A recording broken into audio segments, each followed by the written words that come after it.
Capítulo 21, Helen Manor, 205. O ministério na África continuava a crescer. Deus me mostrou que preparar os nativos da terra para se tornarem missionários era muito mais barato do que trazer missionários norte-americanos de fora. Enquanto manter um missionário norte-americano requeria várias centenas de dólares por mês, um nativo que já conhecia a língua e os costumes locais podia alcançar seu povo por apenas $35 mensais. Assim, começamos a acrescentar mais e mais evangelistas nativos ao nosso quadro de obreiros e enviá-los para dirigir cruzadas em muitas partes da África. Confesso que achava difícil repousar na cama à noite, pensando nos 344 milhões de habitantes da África, dos quais a maior parte estava sem Cristo. Agentes comunistas e missionários maometanos, aos milhares, estavam em franca atividade por todo o continente, espalhando sua literatura e proclamando sua mensagem. Que direito eu tinha de descansar tranquilamente enquanto eles estavam agindo com tanta afã, noite e dia? Meu filho Drummond, que fora para os Estados Unidos e dedicara sua vida ao ministério, criou uma organização em Louisville, Kentucky, para o fim específico de sustentar evangelistas nativos, bem como supri-los com bíblias, bicicletas e ampliadores de som. Este era um grande auxílio para nós, e apesar disso havia muito mais a ser feito. Eu estava muito preocupado com o crescimento espiritual de nossos jovens convertidos. Deus pôs em meu coração a importância de colocar literatura edificante em suas mãos. Então escrevi livros e panfletos e os imprimi aos milhares em nossa própria gráfica. Em 4 meses imprimimos mais de 80 mil exemplares na língua africana e fiz planos para publicar literatura em centenas de idiomas e dialetos africanos. No meio de toda essa atividade, no entanto, Deus nunca me deixou esquecer que também havia jovens cristãos dependendo da minha atenção no meu próprio lar. Embora Joyce fosse maravilhosa coordenadora na educação das crianças nos princípios cristãos, e eu nada teria conseguido sem ela, eu também tinha minha obrigação de compartilhar. Deus esperava que eu fosse o líder espiritual do meu lar. Assim, eu sentia constantemente o desafio de destinar bastante do meu tempo e da minha atenção a Joyce e às poucas crianças que ainda estavam em casa, sem deixar ao mesmo tempo de fazer a obra de Deus. Acho que foi a percepção da responsabilidade que me dispôs a aceitar a sugestão do Senhor em 1968 para levar minha família numa viagem evangelista através da Europa. Já havíamos feito algumas viagens antes, e eu tinha certeza de que isso novamente nos faria bem. Entretanto, eu não tinha a menor ideia de onde viria o dinheiro necessário e tão dispendicioso empreendimento. No entanto, deveria haver uma saída. Joyce se mostrava cada vez mais impaciente e vivia falando em mudar de casa. Bob, ela disse, penso que Deus quer que nos mudemos daqui. Agora que a maior parte das crianças está crescida, não precisamos de uma casa tão grande. Mas para onde nos mudaríamos? Eu gostaria de morar em Helen Manor. Helen Manor? O edifício de apartamento de luxo junto ao mar? Sim. Você não gostaria? Acho que sim.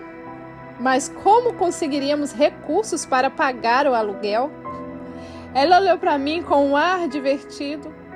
Será o homem da fé da África que está falando? Ela caçoou. Ou será que Deus morreu ontem e ninguém me contou? Mas você precisa usar de bom senso, eu contradisse, sem muita energia. Eu estou usando de bom senso, ela insistiu. Acho que Helen Manor seria um escritório central muito melhor para o nosso ministério do que este lugar. E além do mais, Jesus não disse: tudo que pedirem em oração, se crerem, vocês receberão? Mateus 21, 22. Sim, foi isso que ele disse, concordei. Bem, então eu digo que logo estaremos morando em Hell Menor. Você deve estar maluca, repliquei. Nunca moraremos ali. Mas eu digo que moraremos, ela insistiu. Deus me disse. Antes de dormir naquela noite, ponderei mais profundamente sobre o assunto. Eu precisava levar Joyce e os meninos naquela viagem à Europa. Nada mais seria capaz de curar aquela impaciência, bem como sua ideia maluca de mudança. Senhor, orei, tu e eu sabemos que essa viagem é financeiramente impossível, mas tu disseste, e tudo o que pedirem em oração, se crerem, vocês receberão. De repente, me lembrei que era exatamente essa promessa que Joyce havia citado na conversa comigo aquela tarde. Sorri no escuro e dormi. No dia seguinte, falei aos garotos sobre a viagem à Europa. Todos explodiram a um só tempo e já queriam saber quando iríamos, a distância que iríamos percorrer, se acamparíamos em barraca ou se poderíamos começar a arrumar as coisas. Esperem, falei.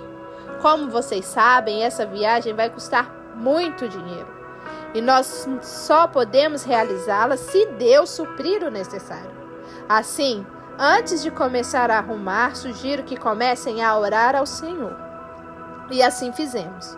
Oramos fervorosamente a respeito do assunto durante 2 semanas. Por fim, Deus nos mostrou que a viagem deveria ser uma aventura de fé.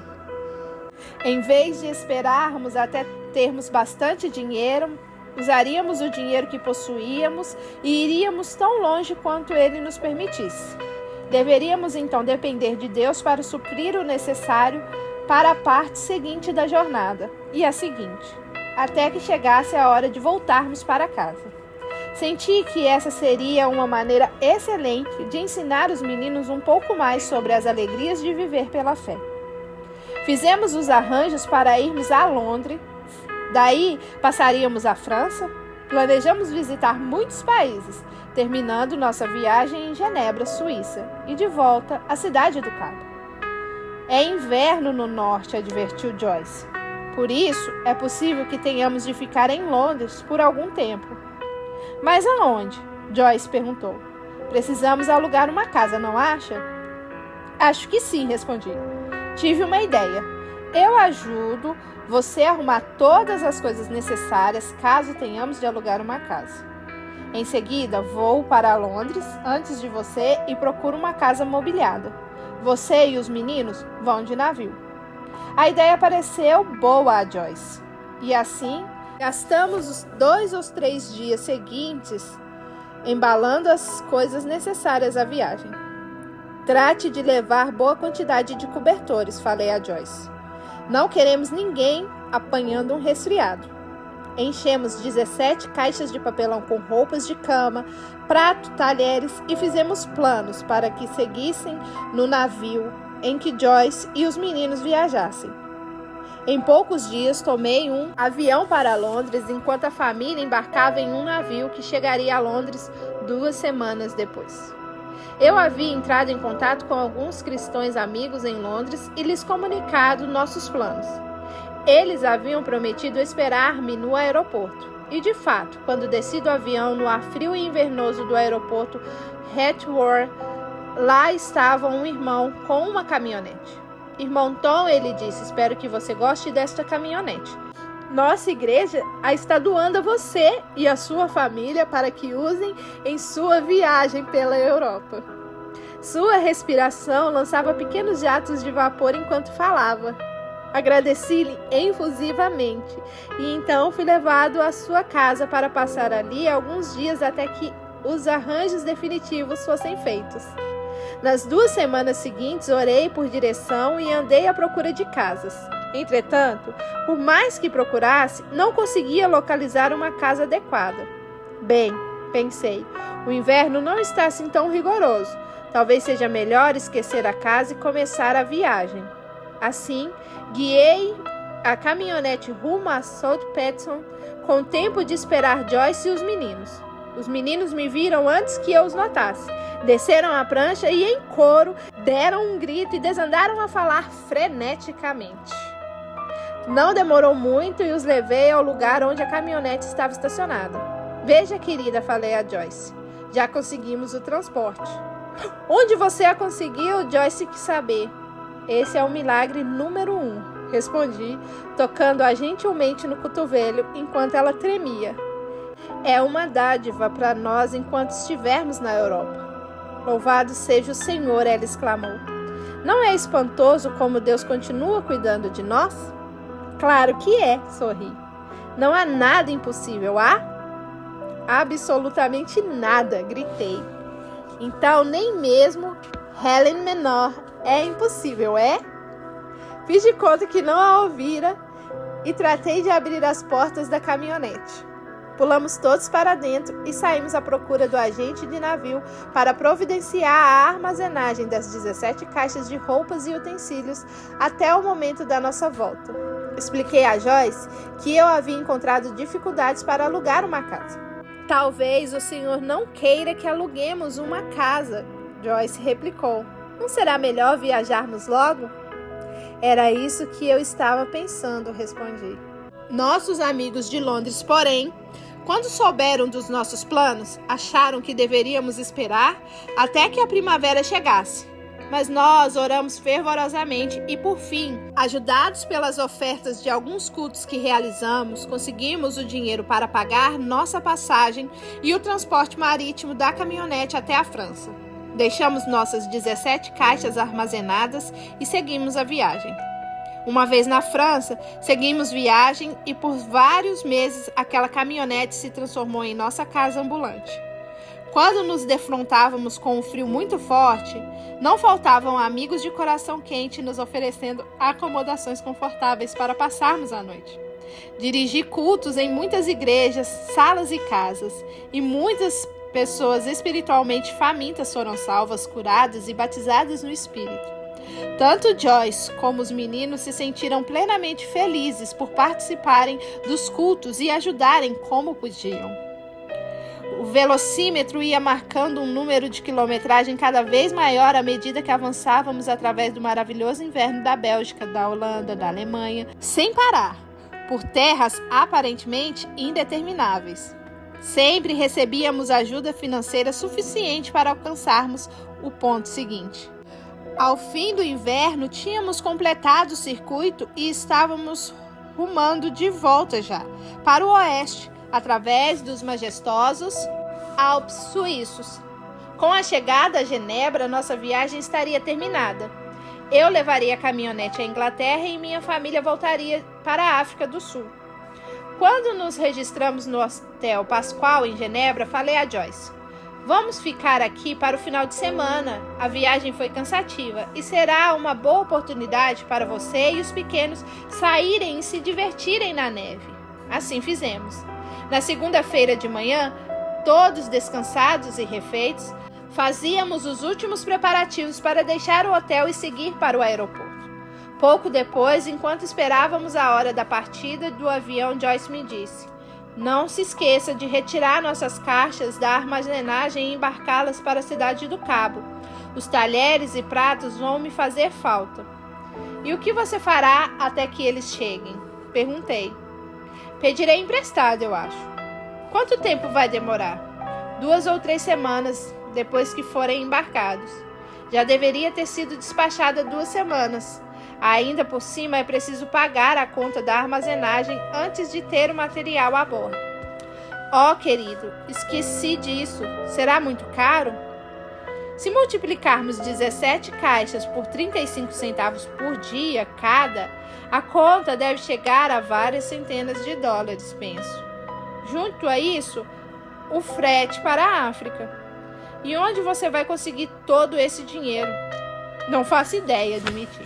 Mas Deus sempre chega na hora certa, não chega? Está bem, ela disse, dando-me um beijo de despedida. Daqui a poucas semanas nos vemos em Helen Menor. Helen Menor? Respondi com uma gargalhada. Pensei que você já havia esquecido isso. Não temos recurso para morar lá. Somos gente pobre, lembra? Mas nós temos um Deus rico, ela replicou com uma piscadinha de olhar. Venha, meninos, está na hora de embarcar.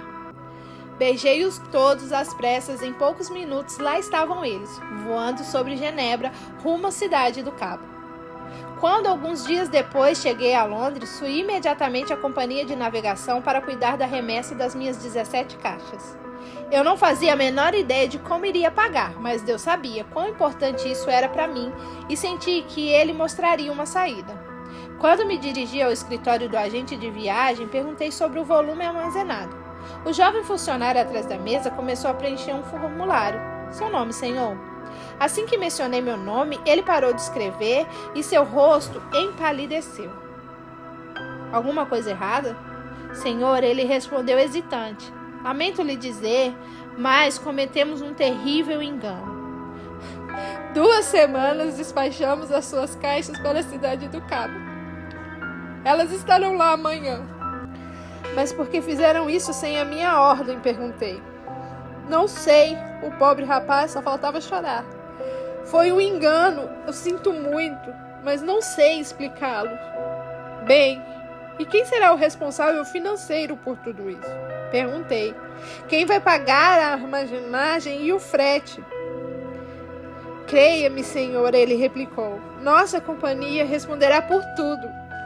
Eu só não compreendo como um engano estúpido como esse pode ter acontecido.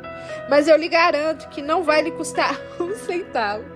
Espero que o senhor compreenda. De repente compreendi. Senhor, falei baixinho. Um milagre.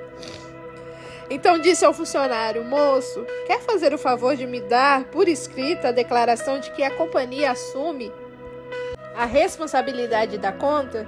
Dê-me apenas uma quitação assinada e avise o pessoal do navio para deixar minhas caixas na cidade do Cabo. Sim, senhor, ele replicou, obviamente aliviado porque eu não me mostrava zangado. Assim que me entregou a quitação, corri para o telefone e liguei para Joyce, que já estava na cidade do Cabo. Ela ficou surpresa em ouvir a minha voz. Bob, o que há de errado? Ela perguntou. Não, está tudo bem, exclamei. E expliquei o que havia acontecido. Assim, tudo o que temos de fazer é ir à companhia de navegação amanhã apanhar nossas caixas, concluí. Não é maravilhoso? Louvado seja o Senhor, ela gritou. Isso é um milagre. Claro que é, concordei. Bob, ela falou, baixando a voz. Posso fazer uma pergunta? Pode. O que é? Posso autorizar que aquelas caixas sejam enviadas para Haile Menor? A oportunidade não poderia ter sido melhor. Eu ri entre os dentes e expliquei. Doçura, se você tem a fé à altura do aluguel em Haile Menor, então autorize. Viva, ela gritou. Até que enfim o homem de fé da África reapareceu. Rimos até nossa face doer. Quando desliguei o telefone, decidi que era melhor voltar para casa o quanto antes. Depois de alguns dias, recebi várias ofertas de custo que somaram o suficiente para comprar minha passagem aérea de volta para casa. Assim que desci do avião na cidade do Cabo, telefonei a Joyce e ela veio me buscar no aeroporto. Em questão de minutos, ela chegou e me levou à nossa nova casa. E agora também o nosso novo escritório central em Haile Menor 205.